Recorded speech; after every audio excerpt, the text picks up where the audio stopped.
study the lives of these very prophets. One of the families that comes to mind is actually a family before family. And that is that there's this unique time in a young person's life when they no longer feel as connected to their parents, when they no longer feel as integrated into the homes of their mothers and fathers. And that is a time when an individual is yearning to create their own home.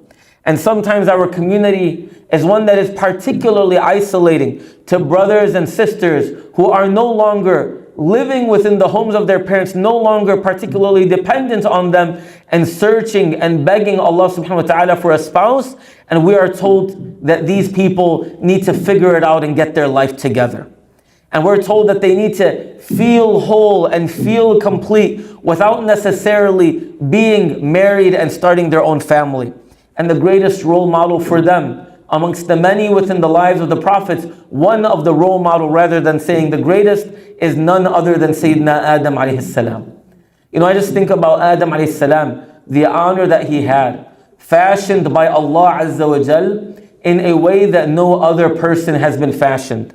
Adam alayhi salam enters Jannah, the place that has ما لا عين رأت ولا أذن سمعت ولا خطر على قلب بشر, that which no eye has ever seen, no ear has ever heard, not even the mind could grasp a place like Jannah. And we beg of Allah Azza wa Jal to make us from the people of Jannah. And He's loving Jannah, and He's living in Jannah, the place that we're all trying to get to. And yet Adam alayhi salam is yearning for companionship. He's yearning for a spouse, for a partner.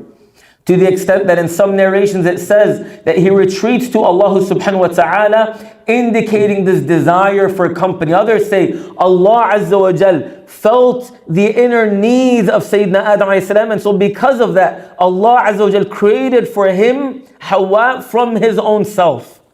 And if Adam alayhi salam lived in Jannah and was craving and yearning for partnership, how then do we assume that it be acceptable for us, for our daughters, for our brothers, to just deal with it, to move on, to get over it, and to feel whole and full because of their careers, because of their degrees, because of their accolades, because of their accomplishments, that you'll get married. When you end up getting married, get over it and move on.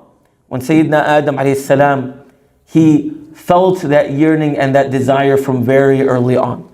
And so this is Adam alayhi salam showing to us that this very desire that's embedded deeply within our nature is something that is not only a part of our fitrah, but something that Allah Azza wa Jal loves, that even in Jannah there was a desire for partnership, there was a desire for companionship, and because of that Allah Azza wa Jal created for him Hawa so that they can live in Jannah together.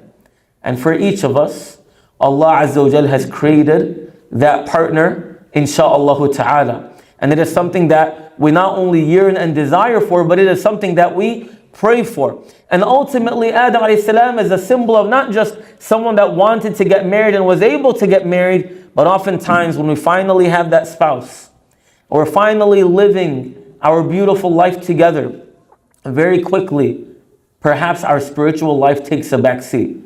For Sayyidina Adam alayhi salam and Hawa, they were living in the gardens of Jannah, eating from its fruits, living the most prosperous of lives. And Allah Azza wa Jal commanded them only to not eat from one single tree.